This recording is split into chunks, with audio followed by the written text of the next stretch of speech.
I'm Billy S, welcome back to the channel. Today we're looking at my top 10 most annoying enemies from Elden Ring's Shadow of the Erdtree. Yes, I am shamelessly using a video topic another YouTuber used and you can't stop me. But in all seriousness, watching my partner play the DLC himself has given me some fresh perspective on the various enemies you face in the Land of Shadow, and thus I feel I can deliver a more satisfying list for you all. So, let's jump right in. My top 10 annoying enemies in Shadow of the Erdtree, ranked. Let me know your most annoying enemy encounters down below. At number 10, we have the stone caterpillar turrets found within the stone coffin fissure. In terms of annoying enemies, these guys act as sentries who observe and protect the fissure from outside invaders. You're encouraged to stealth your way through the area, avoiding detection for as long as possible in this Metal Gear Solid-esque sequence of coffin dashing. But the reality is these caterpillars will see you from afar, and the moment they've locked onto you, there's naught you can do except accept your fate. They fire consistently and without pause, forcing you to immediately stop your stealthy approach and go guns blazing towards them so you can shut them off quickly. However, by the time you kill one of the caterpillars, the next one in the area has likely spotted you and begun firing, restarting the mechanic and forcing you to deal with the same song and dance until you've made it to the next site of grace. I like the concept of stealth mechanics, and I think an example of an enemy that does it well are the aged untouchables in the Abyssal Woods, where the level design is inherently based around avoiding the enemies, and even includes plants that alert your location to them. The stone caterpillars, by comparison, are a bit of a letdown, and serve as nothing more than scary AI turrets. The novelty wears off after the 20th laser blast, and yet I still find them relatively cute, so they only land at number 10. At number 9, we have the furnace golems found dotted across the Land of Shadow. There are many players out there who would rank these boisterous monsters higher on their personal lists, and I definitely understand the argument for it. After all, once you've fought one furnace golem, it does feel like you've fought them all. Ride around their legs on torrent, stagger them 3 times via a ton of hits, jump over the AoE slams, hit the weak spot when they fall, rinse, repeat, job done. I appreciate that the developers tried to make each encounter feel different by changing up the movesets of the golems, or making some of them more likely to use a specific move to target the player, but at the end of the day, it's the same enemy with very little variance in how you kill them. The pair that ask you to throw furnace pots into their braziers are the most interesting for changing things up in an inherently unique way, but if you don't have the materials for furnace pots, or you miss the throws for one reason or another, you just can't kill them. And they're the guardians of the new tiers for your Flask of Wondrous Physics, so it's encouraged for you to kill them in your first playthrough to take their power, meaning you will end up fighting and killing every golem you come across on your first run. Joy. They're just a bit boring more than anything else, which is crazy to say given what they are and how prominent they were in the DLC's marketing, but that's how it is. At number 8, we have the spider scorpions found throughout the DLC. This is a personal pick, as I have severe arachnophobia, and whoever decided it was a great idea to combine 2 different arachnids into one horrifying creature, I'd just like a word. My first encounter with these guys in Bellarat was a wake-up call, as I'd been blissfully playing the DLC like, la la la la la, having fun, new areas and enemies, let's explore, and then I opened those doors and those things scurried towards me with their horrifying, crooked, hairy legs, and I was never the same again. I hate how skittery and jittery they are, and how the little ones hang from the ceiling. I hate the spider-scorpion tunnel in the ancient ruins of Rao, and how I basically invaded their nest to where my reward was being able to summon another spider-scorpion. Yay! Worst of all was Scorpion River, though. Imagine following up a chasm full of Romina's Kindred of Rot via a river filled with spider scorpions. Except now, they can fucking fly. Who gave them wings? Wings that could be used to fly at the screen and make me throw my controller in fear? Fuck you. You can bet I stuck to the forest when heading to that catacomb. Even if you're not arachnophobic, I think there's something unnerving about these enemies that just puts you off. They make me feel genuinely sick, and for triggering my fears, I dub them annoying as fuck. At number 7, we have the noble sorcerers found midway through Castle Ensis. Another case of an enemy that solely annoys me. I find these old chuckle fucks irritating from the base game, and their one appearance in the DLC further convinces me they all need eradicating. Noble sorcerers can fire singular glintstone pebbles while warping around the environment to harass the player. Sometimes you're just too far away to catch up with them before they vanish, or in the case of some of the sorcerers here, they're placed on higher platforms or rooftops so they can harass you whilst remaining relatively safe. If you don't have a ranged weapon to take pot shots at them, you have to work your way up to them via whatever path you can find, and it's just tedious. Their attacks hurt just enough to weaken you for other enemies, especially if you try to face Moonrathil without killing the one behind you first. And the one that snipes you when you're opening the gate to the castle walls can fuck right off. I have it out for that guy personally, and I couldn't tell you why. The fact they're canonically so weak within the lore, yet they end up being really annoying, is a testament to their ability to piss me off. At number 6, we have the Gravebirds found all across the Land of Shadow. For my part, I honestly didn't find them too annoying in my playthrough because my twin blade would often finish them off quickly. They're easy to block or dodge through, and you'll rarely face the variant that can use actual magic. But the moment they begin to pile in on a group setting, F's in the chat. 1 bird? Fine. 2 birds? I can handle it. 5 birds? Please stop. With their jerky movements and aggressive nature, once you've aggroed enough birds to target you, there's not much you can do except turtle in a corner or flee the scene altogether.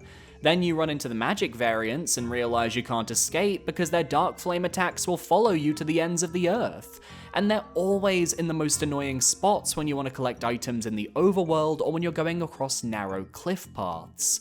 Then there's the group in Enir Elim with their special new magic attack that makes running past them to get to the next bit of the area a real pain on repeat runs. We'll touch on that in a future entry. Oh, and those Gravebirds hanging around the Deathrite Bird arena in Charo's Hidden Grave that you have to kill every time you want to have an uninterrupted fight with the boss, oh, they're just the cherry on top of the shit pie. Both myself and my boyfriend had issues with those birds, and it served to just add a layer of irritation to a boss fight that's already incredibly complex with its moveset and AoEs. Boy, those enemies sure are annoying. But you know what is very annoying to me? The fact that we aren't yet at 30,000 subscribers.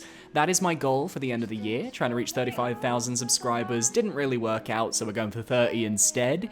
If you enjoy this video and you want to see more, consider parrying that subscribe button so you can stay up to date on all of my future videos. Or you can go the extra mile and become a channel member. It's $4.99 a month, it gets you early access to future videos, it gets you a shout out in the description and at the end of videos as well, and there will be special perks coming later in the year, so keep an eye on that. Back to the annoying Erdtree enemies. At number 5, we have the lesser ulcerated tree spirits found across the DLC. There's one in the swamp beneath Belorat, one upstream in Elak River, and 2 found in the church district of the Shadowkeep. To be blunt, the lesser ulcerated tree spirits suffer from the same issue as the furnace golems, in that by the time we reach these DLC variants, we've already killed how many of them in the base game? Oh, you've added poison to one of them, and you've buffed the damage to the ones in the Shadowkeep to make them seem threatening. Great! Thanks for making the tediousness of this moveset even fucking worse. I made a literal video ranking these guys in the base game, link in the description, and by the end of it, I was just tired of their little snake-like limbs and flourishing combos that span multiple football fields in length. I just feel like it would have been more special to have a different enemy type unique to the Land of Shadow, to replace them in the same way that the Erdtree avatar was replaced by the Shadowtree avatar. They annoy me because they reek of missed potential and reuse of content. The only time I remotely enjoyed them in this DLC was when the church district was flooded, and for a brief moment, you couldn't tell what was beneath the water making those noises, knocking down trees. And ironically, that meant I enjoyed them because I didn't recognize them for what they actually were. The moment I realized they were tree spirits, something inside of me died. And I can guarantee I'll be skipping them on future playthroughs because why should I bother putting myself through their fights when I've already had my fill from the base game? At number 4, we have the Divine Beast Warriors found in Erdtree. These are the Horned Knights who wear the helmets of the Divine Beast Dancing Lion, of which 3 can be found throughout the level. They have the Horned Knight moveset as a baseline, but have a lot more poise so they're less staggerable. And most importantly, they have the power to summon different elements. The first you encounter uses lightning, which can result in bolts being thrown at the player, while his attacks are also imbued with lightning too. They hit hard, but you can work your way through it with careful planning. The third encounter uses wind, with this vast arena to face down your opponent as he summons twisters to push the player, and even has an insanely cool grab move where he blasts you into the air with a tornado before slamming you back down to the ground. Love that. Love that you can run past him to the next grace if you want to. Love that he doesn't respawn. It's the second encounter on the rooftops though that gets this enemy a spot on the list, because they use ice, and what that means is the warrior can summon an ice storm around them that does insane chip damage to the player even with elemental resistances, and will easily out DPS you before you can kill it. That's on top of the fast combos that come alongside the AoE that makes fighting this guy a living nightmare. Unless you're my boyfriend, in which case he used Rabbath's cannon on the Divine Beast Warrior from afar, which for some reason stopped it from summoning the ice. Yeah, he never got to experience the cruel chill of these enemies, and I'm honestly kinda salty about it. And dying to this Frost Warrior forces the player to run through the previous Site of Grace, facing the Grave Birds from our previous entry, creating one of the least enjoyable parts of Erdtree and the DLC as a whole for me. At number 3, we have the Manflies found throughout the DLC, but I'm specifically going to focus on the horde found in the Recluse's River, as it's technically where their nest lies in the Village of the Flies.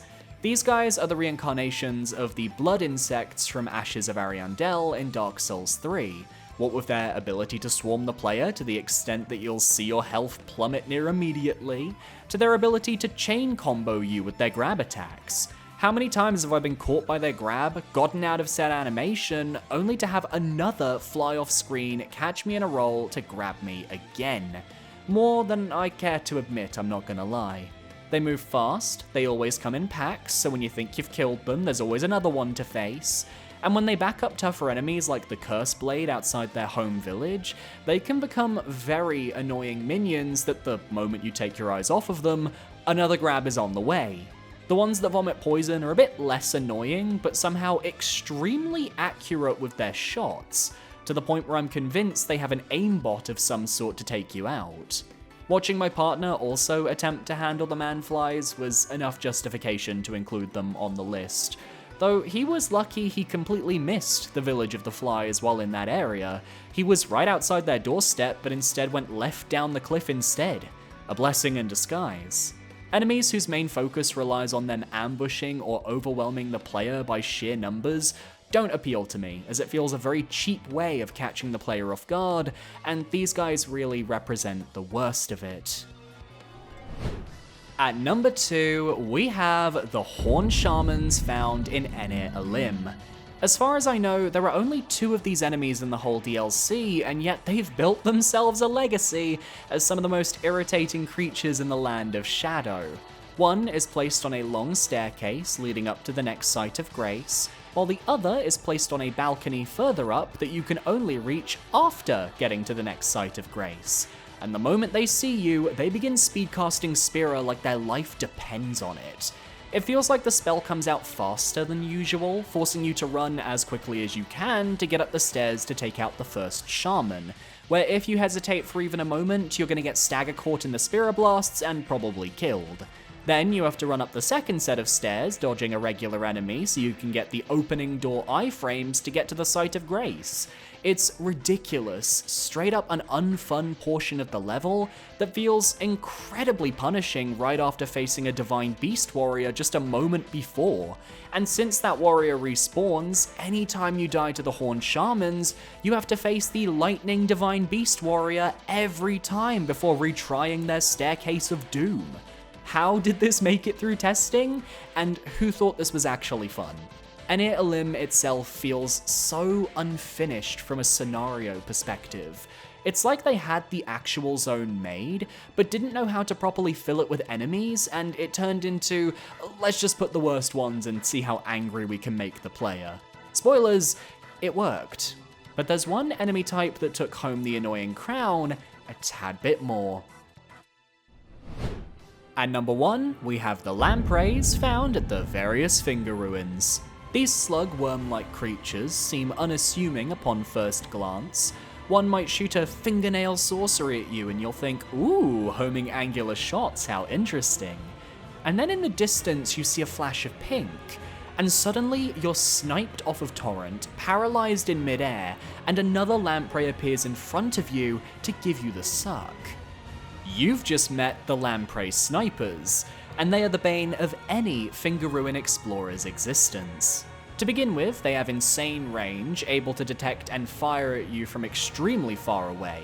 More importantly, they don't have much of a cooldown between their attacks, so while you're recovering from your grab and having to deal with the enemy that warped towards you, the sniper is already firing its next shot to paralyze you again. In my playthrough, I brute forced my way through these fuckers and found them frustrating, but watching my boyfriend deal with them was like watching a car crash in slow motion. I could see the mistakes of someone else in real time as they realized this is their life now, and it was heartbreaking. His screams of agony upon each paralysis were enough to tell me these guys were the most annoying enemies in the DLC. They're not hard, they're not ball-bustingly difficult, they're not unfair, they're just straight up fucking annoying, and serve a dual function of disappointment because they're the only things in the Finger Ruins aside from the regular Finger Creepers and the Bells. Those zones were so disappointing to me because they were so vast and yet so empty, aside from fucking Widowmaker over there who can snipe me from Limgrave. The lampreys looked cool, but they really could have benefited from having proper dungeons and setups around them, as opposed to all the empty space that showcased how bland they actually are. Annoying and impossible to skip past too, because they'll just snipe you on your way to each hanging bell if you want to fight meta. Oh boy. And that's my list. Which Shadow of the Erdtree enemies are your most annoying? Let me know down below. Honorable mention go to the mages you find in the catacombs who can just kill you in one hit. I find them a little annoying, but only the one in the Darklight catacombs. You know the one, I'm showing him on screen now. We all died to him, didn't we? Thank you everyone for watching, I hope you guys enjoyed. Be sure to parry that subscribe button so you can stay up to date on all my future content. My social medias are on screen now, feel free to follow me if you're comfortable. I recommend my Twitter or my Discord, but my Twitter is better. Community tab is actually the best place to go. A massive shout out to my YouTube channel members for supporting me for another month. You guys are amazing, and I'll see you next time for another video. Adios.